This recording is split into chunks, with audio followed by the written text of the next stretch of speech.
I'm all for the head coach. I liked him when he was a coordinator. You know, he's been with the 49ers for a while, so it's kind of hard for me to want to get rid of him after 1 year. But I'm sorry. When the offense goes out there, he looks lost. And it's not personal because when the defense come out there, they so up and down. So we're like a roller coaster as a team. We don't know what team is going to show up. Are they high? Are they low? Mm-hmm. Are they going to go left? Are they going to go right? I'm confused watching them. Are you listening?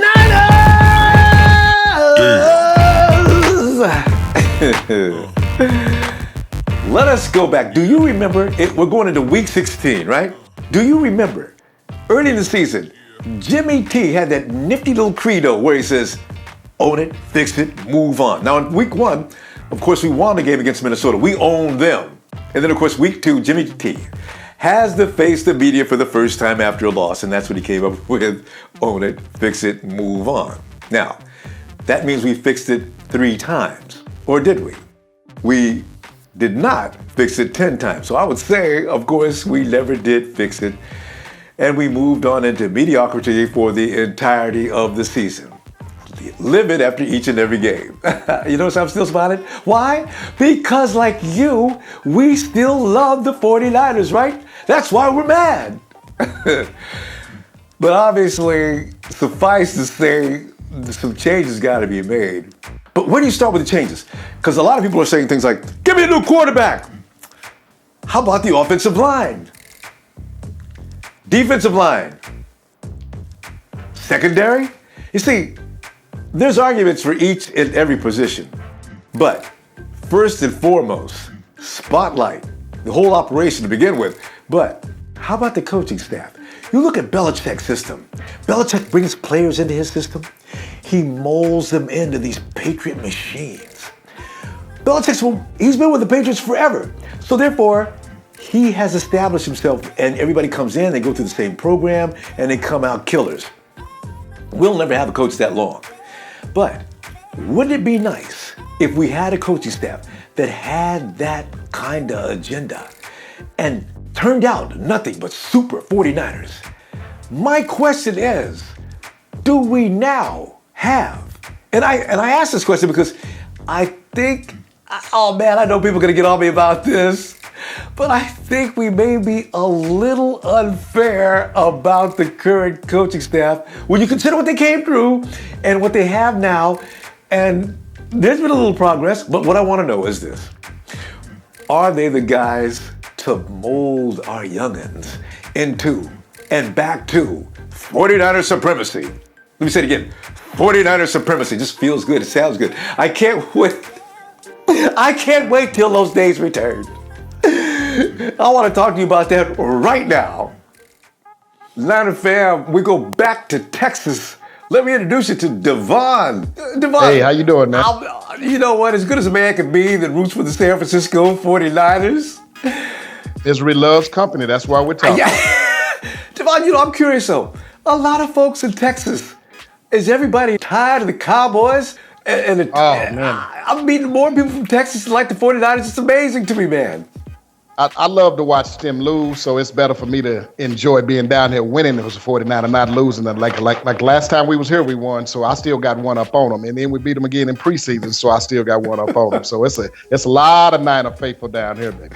That is insane. I would have never imagined because of the rivalry. You know, the Cowboys, they got 5 trying to get their 6. We got 5 trying to get our 6. You know the history between these two teams. You're near the Houston area, right? No, I'm in Dallas. Oh, they got you're right in Dallas. I'm in Dallas. They got 4 spots that you can go to where it'd be nothing but Niner faithful all in there. I mean, we'll fill up a bar. It's a couple of bars that got anywhere from 200 to 300 people in them and to watch a game. Now, lately, since we've been losing, it hasn't been that much. You kind of find out who the real ones are. But right now, I'm still with them until death do us part. In that case, my question is this. We're looking at a team that has not really improved, Devon, from the beginning. I'm going back to like game 1 when we played our best football all season. It's kind of embarrassing to even say that. Now you come down all the way, we're in the 15th week, and we're still looking a lot like we did maybe week 3 and week 4 when we really start to deflate. Devon, you think this is like the coaching? Can this coaching staff, as it is, because everybody's saying they'll be staying another year, other people are saying they're gone. Do you think this staff as it is it even possible for them to shape this young team into something that'll be viable within any time near soon? I'm sorry. I think I've seen enough. Most coaches get fired for less than this. I've seen no adjustments. I've seen no growth. I've seen nothing but decline. I've seen the player that they've chosen done nothing for us.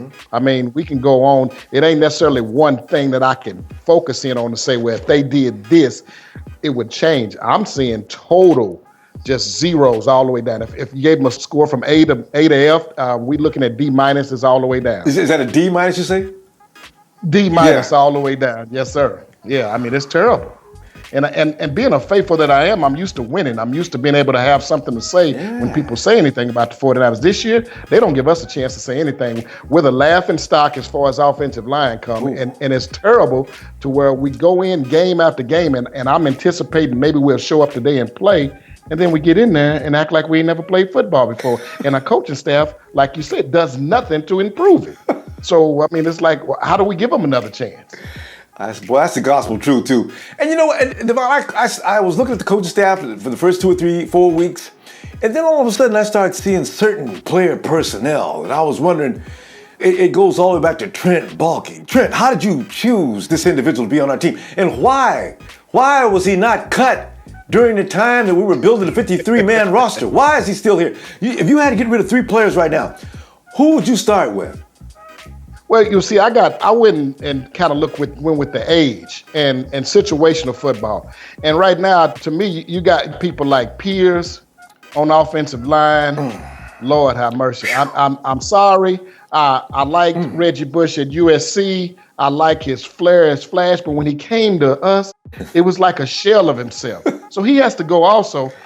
And then we got one of these young guys that didn't play well when we had Kaepernick in there, and he has a case of the dropsies. Now we get in the game yesterday, and he gave the game to him. It wasn't that Blaine Gabbert played bad. You look at his stats, and you see 3 interceptions. Well, 2 of them is from one guy. And this guy here has been nothing but semi-disappointment. I'm on the verge of wanting to get rid of him. So you can give me McDonald, Pears, and Bush. I'd get rid of all 3 of them. You know what? Nice I believe Reggie's already gone anyway because he only had a 1-year contract to begin with, right? Oh yeah. Yeah. Right. So right. you know, and okay, in this case, how do you feel about Patton, boy?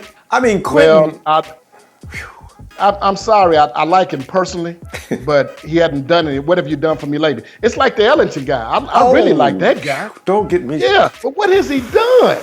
Please, if you come in this league, we're looking for difference makers. And these guys have done nothing but stayed the same. You came in as a rookie, you still look like a rookie, and you're going out as a rookie.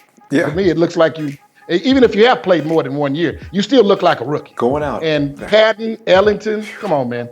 And then we got some old guys, Will Hyde and old man Brooks. I mean, Brooks, man, you've been here a while. I love you. You can always come back as a 49er, but you know, every player has a day. I root for the team, not necessarily the player all the time. Sometimes we have to let players come and go, and sometimes we have to kick people out. So this is one of them things where it's a list of players. That right side of the offensive line, we could talk about them for a whole day and still not get it all out. And not say nothing nice.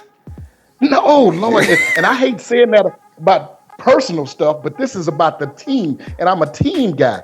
So as a team, somebody got to go. It's going to be some coaching leaving. It's most definitely got to be some change up of that whole staff. If they don't get rid of everybody, it's going to be some of them gone. And then some of these players, I'm sorry.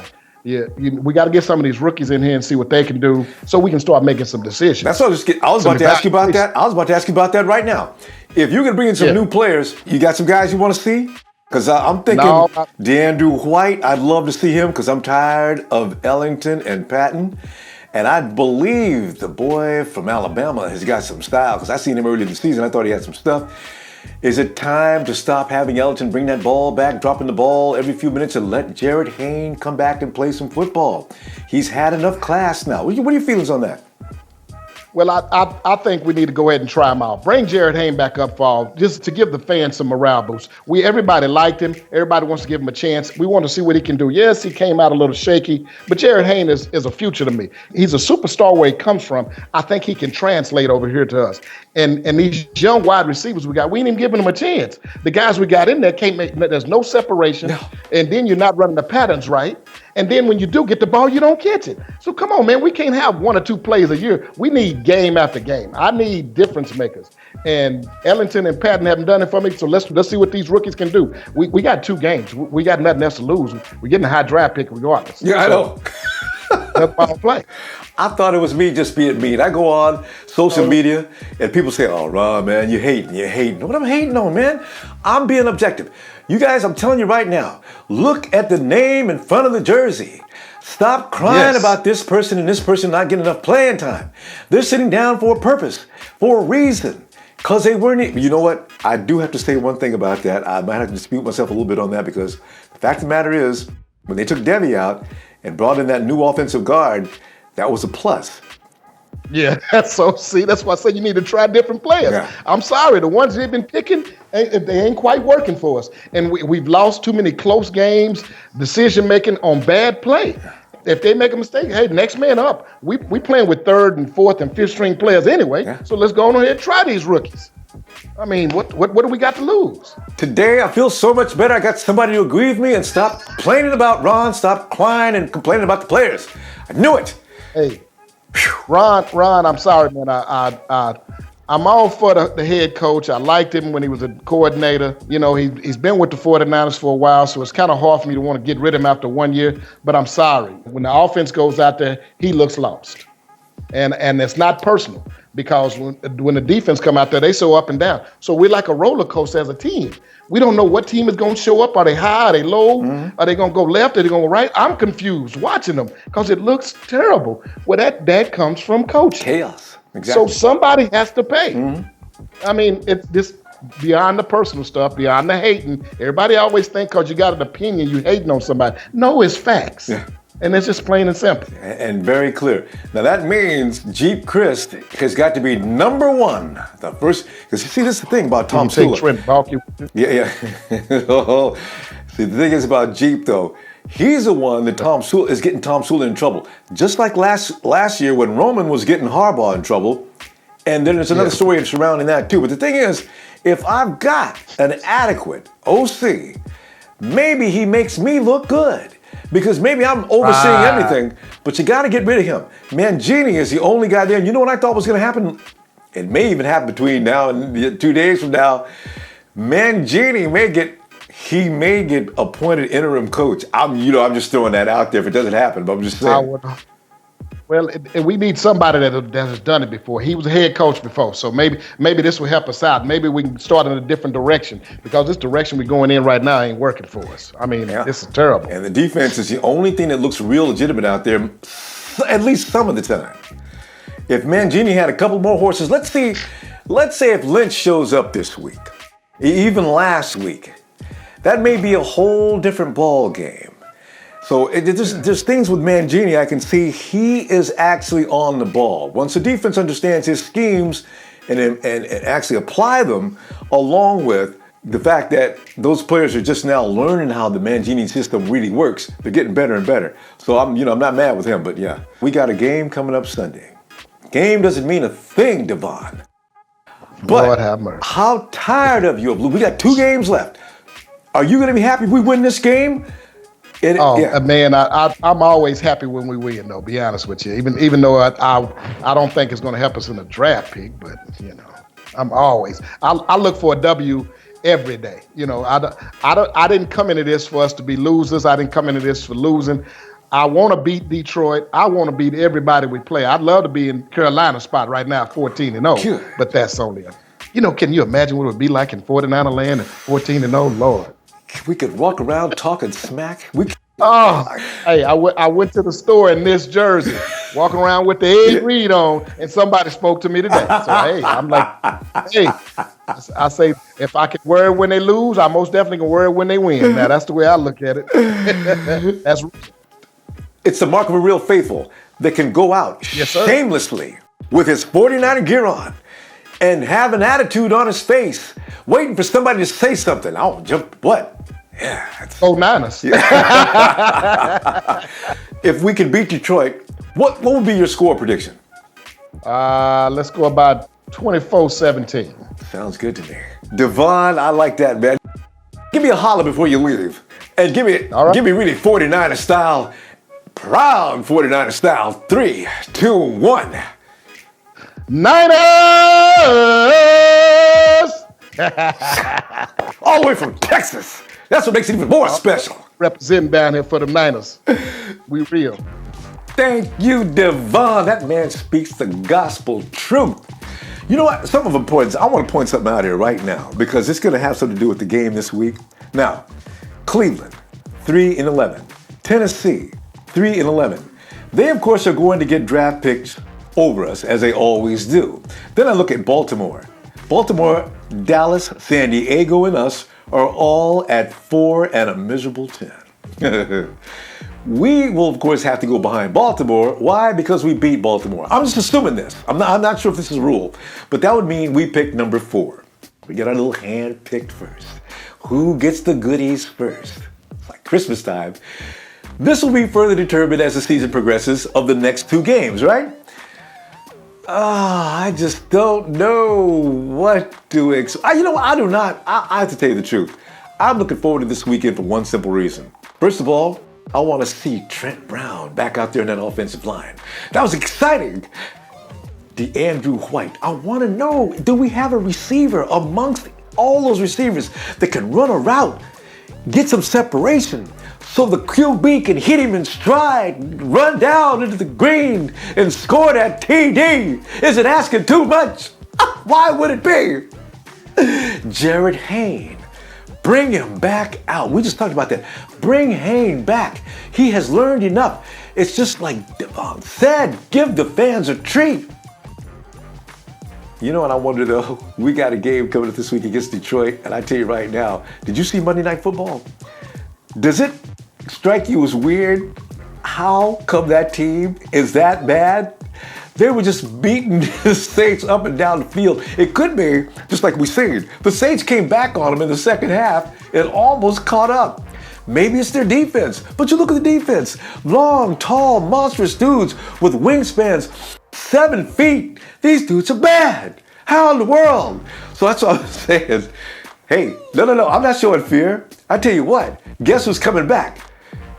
Aaron Lynch. I think he's going to get through concussion protocol this week, and we should have him back. Will that be enough? You know, I'm not about to sit here and say we're going to lose no ball game. I got my X Factors all picked out already. Let me tell you who they are. Of course, Aaron Lynch with his return. And you know, the nice thing about that, as I mentioned, keeping Corey Lemonier's butt on the bench. But Aaron, he will be one of 2, the X Factors. Aaron Lynch, and of course, Navarro Bowman, the mean tackling machine. Yeah! We will win this game 17-14. Yeah, you can quote me on that. Why? Because you'll see me at the after party. I'll be setting up the online after party like I always do after each and every game. If you've never joined us, I hope you do. Easy instructions to be found on Facebook, Rombo Sports fan page. And with that said, please like. Oh, please like. I'm kidding. Like if you do. Share and subscribe so you know when I'm here looking for you. And I hope to see you Sunday. Oh, you thought I was going to forget? Wait. 7, 6, 5, 4, 3, 2, 1. You'll never be sacred stone.